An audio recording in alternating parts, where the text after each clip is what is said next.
Jeswani now joining in to run us through what he's making of things. He's founder and CIO at Stallion Asset. Amit, welcome back. Always great to have you with us here on the program. Prashant here. Just what a day, right? I mean, rocking day with gains across the board. Large caps. Yesterday, mid caps and all were looking a little weakish, and actually a lot of pain there over the last couple of days in some pockets. But seems to be back again. I wanted, before we get to what you own, Amit, I just wanted your thoughts on this entire PSU space. I mean, take Cochin Shipyard as an example. The high was $3,000, fell to about 1,600, and you know, it's back at about 1,800 rupees now. Look at so many other names, right? Garden Reach, and those are just shipbuilders, but many other names as well. What's your sense? Are we finally seeing a rotation? PSUs have been the leader of this bull market. Are we seeing some rotation away from there? Hi, Prashant. Good afternoon. Thank you so much for having me on your show. Prashant, you're absolutely bullseye right. There's a sector rotation happening. The PSU trend started after March, after the war in Russia. In March to June 22, we are 2 years in the trend, and typically trends last for 18 months to 24 months. And you've seen that before with chemical, pharma, IT, they all topped in 2021, and it's taken them 2 years to come back. The sector has reversed. The trends have reversed. You have to find newer trends. Newer sectors will start making new highs. Of course, we never had positions in PSUs before, but we don't have positions now also, so we don't have anything to worry about. But overall, the markets are going in every 2 years. There are new sector rotations happening, so the market doesn't become a bubble.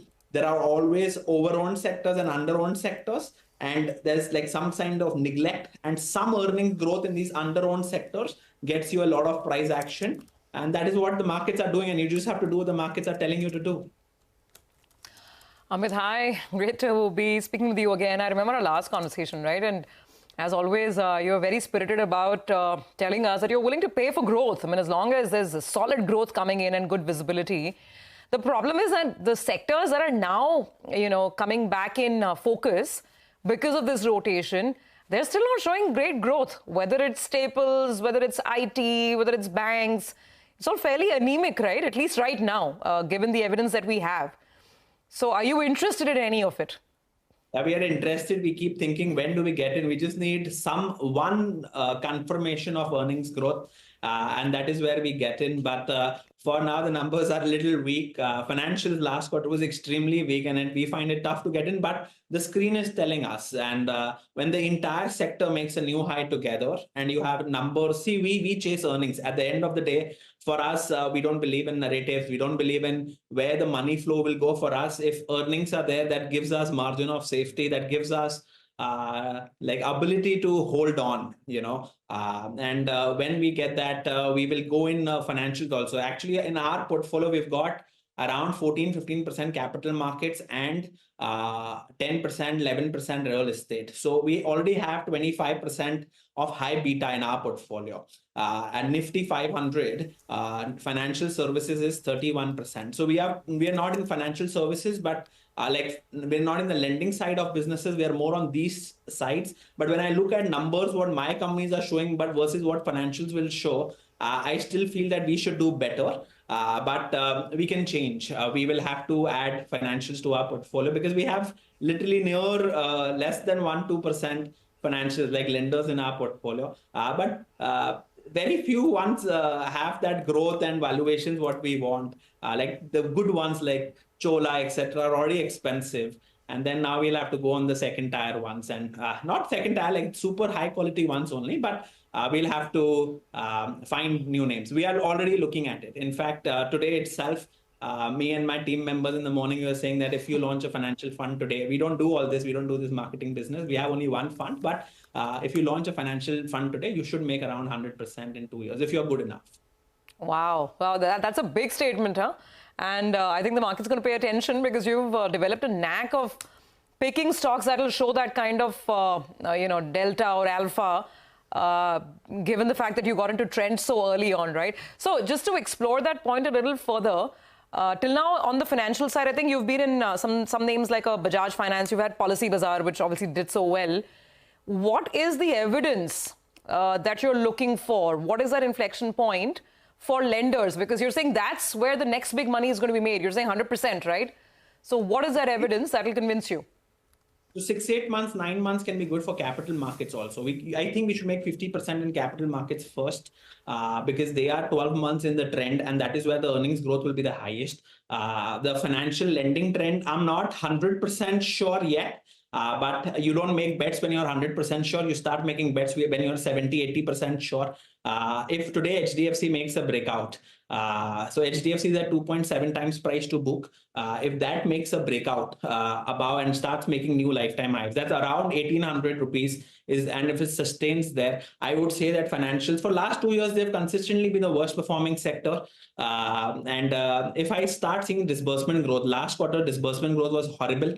AUM growth was horrible. So that is why we don't have any interest yet in lenders, but we are looking at it. And I will tell you, when we buy something, we don't have any exposure right now. If I think that sometime between now and the next quarter, if earnings are good, wherever earnings are good, this is where you become, the screen is telling you that something big might happen this quarter. We don't have confirmation. We need earnings confirmation, and then we get it. But something to look out for. But when you say if you launch something now, it should be up 100% by in a year, Amit. No, 2 years, 2 years, 2 years, not in 1 year. In a year, I would have launched it. Stocks are up 40-50% in a month. I mean, it's just that kind of a market. But so you already have some names, some ideas in your mind, right? So we HDFC have is maybe one of them. Actually, HDFC Bank, yeah. The HDFC Bank we wouldn't buy. Okay. My number one holding would not be HDFC Bank. If we launched some, I would have. Let's talk about this hypothetical fund. Hypothetical for now. What would it have? I would have my number. I will tell you. Let me finish my buying. Okay. There is one health insurance company which is very good. It's the market leader, 33%, 32% market share. It's extremely reasonable. There are so many names. Star Health. I'm just giving you examples like across that entire space. I think we already have in Stallion's current portfolio, like stocks are not recommendations. We are a PMS team trying to have vested interests. My family has vested interest. We keep trading very aggressively, buying, selling all the time. But if you look at BSE, I think today, last year profits, like adjusted, like normalized profits of BSE was 400 crores. If this once a week settlement happens, the profits can be secular to 2,500 crores in 2 years. So that can be a very big trade, I think. So you want to look at large changes of earnings. Now, this is based on if the regulation happens at 1 week NSE and 1 week BSE expiry options. If you see NSE option revenues are near 9,000 crores. That's what analysts say. 16,000 crores, 16,700 crores is total NSE revenues.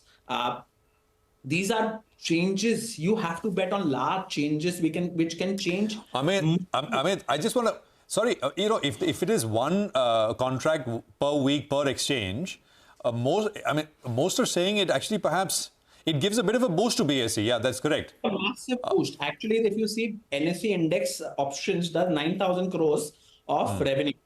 BSE does 100 crores a month. That is 1,200 crores of option revenues. So the total revenues of BSE is around 1,000 crores. This is 9,000 crores for NSE. If you think 10,000 crores is the total revenue.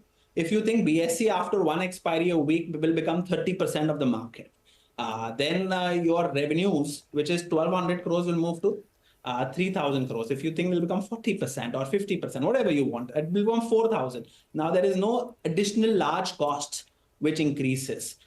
So your profits, so revenues of BSE in FY24 was around 1,600 crores. My apologies, I'm not able to get to, but 1,600 crores can become a very large number. Your revenues can go up like this year itself. Regardless of last quarter, they made profits of 267 crores. This quarter should be around 280, 290 crores. So broadly, they'll end the year at around 1,100-1,200 crores. And if you get, without change of anything, right now market cap would be around 12.5 crore shares.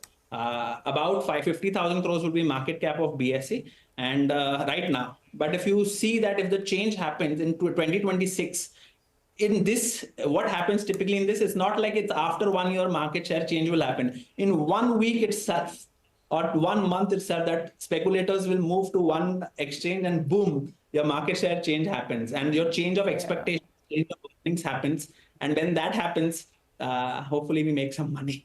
No, so what is, you'll have some number, right? What could profits be next for estimated profits? I don't want to say it on national television, Prashant, but it's a very large number. I can tell. No, why not? I mean, we have scenarios. We have scenarios that we are building in, and if those their profits were 772 crores last year. There's another income also of 500 crores as another income net of tax. I think profits normalized was 450 crores last for BSE. This year, in the first quarter, I'm just saying from memory, I can be wrong a few points, please. But I think by memory, the profits first quarter was 267 crores. This quarter, they should be around 270, 280 crores, 290 crores, in that range. But Q3, Q4 should be good, yeah. Typically, I think they will do around 1,100 to 1,200 crores profit this year. But this is not the year where that change of, I'm not expecting that change of regulation to happen. The change of regulation will happen FY26, where the complete impact happens. And when that happens, you don't know what kind of incremental revenue will come. But you know, there's a high probability of that happening. And we have taken Amit, I take the enthusiasm on board, but just to complete a point, I mean, you have BSE, so that's fine. Isn't a lot of this already captured in the huge stock price surge? Is there any point getting in now? Yeah, I got in at 3,400 only, actually. Okay. So I was bought after the breakout happened. Actually, the first move of BSE from 900 to 3,500, 3,200, we never participated. We had MCX in our portfolio, which we bought at around 2,000. We still have MCX. It is now at 5,800. So we made 3x, but someone else who bought BSE made 4x. So we were sad that we couldn't. But now I think it fits our framework where market share change will happen. NSE, which was a monopoly, it will become a duopoly structure. If we get it right, if we go wrong, we will lose money and come out. For us, it's not a big deal. We have 25 names and we keep going wrong, right all the time. Yeah, but more right than wrong, I suppose, given the list that he has, which includes Zomato. We've not even discussed consumer this time. I'm curious to know how much is Amit's portfolio up today? Because the other stock which Amit owns is Nuvama, which is now almost 7,000 rupees. So that has been that's been a wealth creator for you as well, I'm sure. Amit, I see a few. There's a block coming that will determine everything. Yeah, I mean the Edel block, right? Yeah, the Edelweiss, they have already disclosed in public that there's a block. I think post the lock-in ends on 25th or 26th. So yeah, that'll. Yeah, so if that block happens, that will give us a very good this thing, because Nuvama last quarter profits were 220 crores. This quarter should be very decent. We have vested interest in everything that I'm speaking. Do not buy these stocks. Just understand what we are trying to do. Yeah. No, I get that. I see.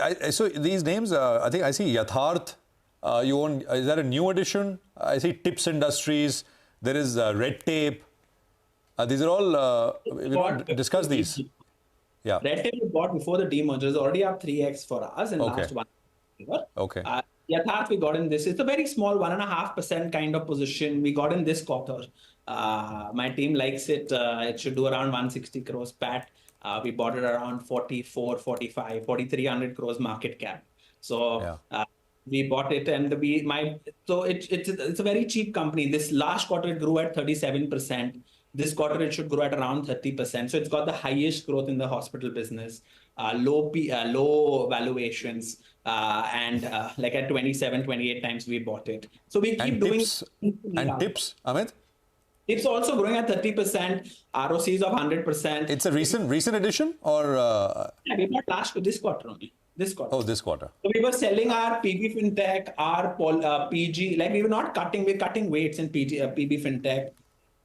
We were cutting weights in PG Electronics, PG Electroplast we bought at We more than doubled in a quarter. So we have to give it back and book profits and find something else. So we keep doing these kind of things, Prashant, where wherever there is higher rewards, that is where, and lower valuations, we keep moving there. But tips we bought, yes, this quarter. Like we bought this quarter only, but that because Torani Saab said he will grow at 30%.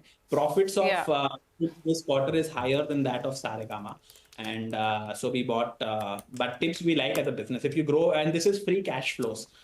Tips is like whatever profits you're seeing is free cash flow because content cost. Yeah.